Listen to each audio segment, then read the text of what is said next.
Today we're talking about the basics of sanitation and which one out there is the best for your brew equipment.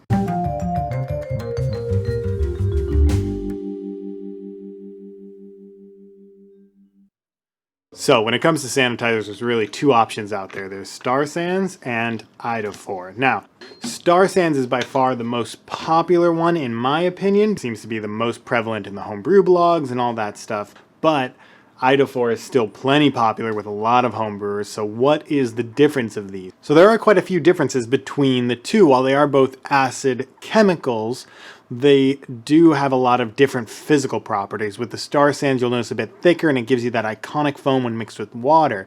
Iodophor, on the other hand, doesn't create a foam, but it has a very strong pigmentation. Some of the upsides of using Star Sans is that it's going to be environmentally friendly, less corrosive to equipment, it's non-irritant, and that foam kind of helps you get into those crevices of your brew equipment that might not be reached if it's just a liquid. Iodophor, on the other hand, is an iodine complex that once mixed with water creates an iodine solution that will attack the cell wall of bacteria. It is relatively non-toxic, and it's non-irritating to skin as well, so using it, working with it, it's not going to give you any sort of rash or anything like that. One of the reasons you might go with Iodophor is it kills all strains of wild yeast and bacteria. Star Sans does a great job of this as well, but Iodophor is said to do more. So if you want to be on the safe side, Iodophor is pretty much going to be more effective at killing wild yeast or bacteria that could potentially infect your beer. Even though it might not be your go-to for the everyday, you probably want to have it on hand so you can have that deep cleaning day and just make sure you get rid of everything. Another advantage of the Iodophor is that the solution has a sustained release effect. So even after you've drained the solution from all your equipment, the surface area of that equipment will still be protected from new bacteria getting on it for an extended amount of time.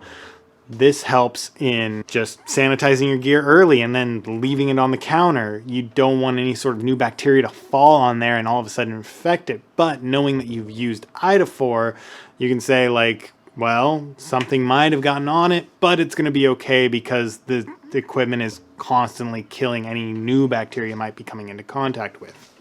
Now, I will go to the downsides of Iodophor, and I think the biggest drawback is the corrosive properties. The Star Sans is non-corrosive at all. It's got that clear color, so nothing really happens. It's a very, very clean chemical.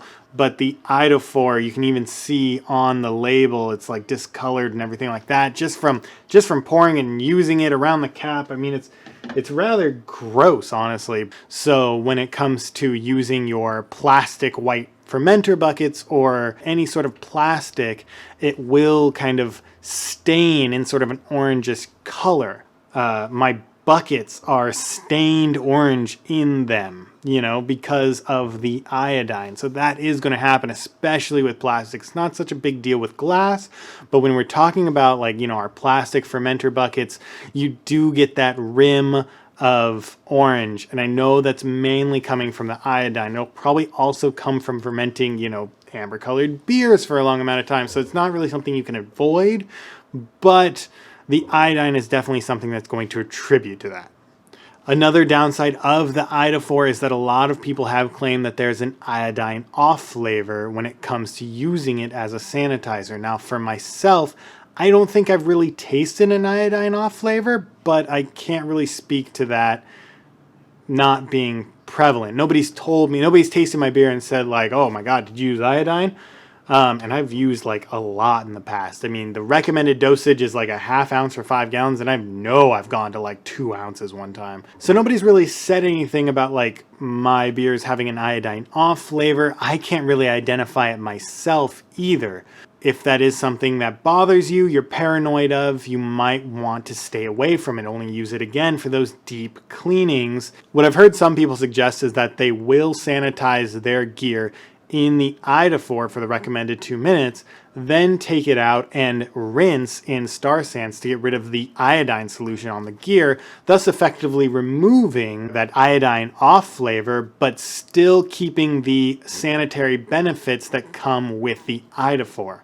Pretty much you're sanitizing twice, but also rinsing off the one that may produce an off flavor. So that might be what you want to do. Just know that you're going to have 2 different buckets of solution. Both of these products are about the same price for a 32-ounce bottle. However, I will say that the Star Sands recommends a full ounce for 5 gallons of water, while the Iodophor recommends only a ½ ounce. So while they are around the same price point, the Iodophor will last you twice as long or get you twice the amount of solution. However, nowadays I do find myself reaching for the Star Sands a lot because of their nice little mechanism for measuring it out. You have the numbers on the side, and by just squeezing the bottle, you can fill up exactly how much you need. Love that. Love that. 1 ounce, exactly, right there. And then you just dump that in. It's perfect. So I do find myself reaching for the Star Sands often just because I know I can just sort of squeeze the bottle, dump it in, and be done with it. However, if you are using the Iodophor, it's actually not that hard to convert the serving sizes to just some teaspoons or tablespoons. For example, 1 tablespoon is approximately 15 milliliters or ½ ounce. So 1 tablespoon of Iodophor is going to give you that 5 gallons. And then 1 teaspoon is 1/3 of a tablespoon, thus effectively giving you about 1.5 gallons of water. So if you just have those little teaspoons handy, you can really just do some basic math and get whatever volume of water you need. The Star Sands is still super convenient with that little device, so I do find myself reaching for it whenever I can't find that spoon, or it was used for something else, or it's dirty or whatever. It's like, just grab the Star Sands. I'm going to squeeze it, throw it in, be ready to go. So now you know the ins and outs of the 2 sanitizers, which one might be right for you. If you've only been using one up till now, I do recommend going out and getting a small bottle of the other just so you can give it a shot, see what it smells like, feels like, you know, because they do have a lot of different physical properties. And sometimes it just comes down to which one do you rather work with. For me, I think I'm going to continue using the Iodophor. It's what I've kind of always used and gotten comfortable with. Star Sands I've been using recently a lot more, but I don't actually like the foam. I know they say don't fear the foam, there's nothing to worry about or whatever, but it's still an inconvenience. I want to be able to see the things that I have in my sanitizing bucket, you know? I've been swashing my arm around inside the bucket trying to find the airlock or trying to find that little spring that goes in the bottling wand, and it's annoying. With the Iodophor, it's just like, it's clear. You can just see down in there and you reach down, grab whatever you need, pull it out, you're good to go. But the Star Sands is kind of nice to make a simple small solution, put it in a spray bottle, and then I'll just spray down equipment with it.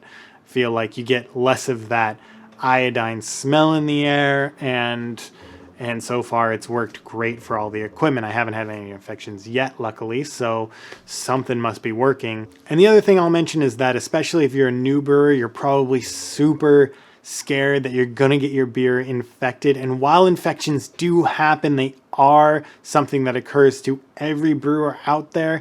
You don't have to worry so much. I am like a crazy person sanitizing absolutely everything, leaving everything to soak for like 10 minutes or more, and it's overkill. You don't need to do that. Once the wort and the yeast get together and start forming, you have no idea how much your wort wants to become beer.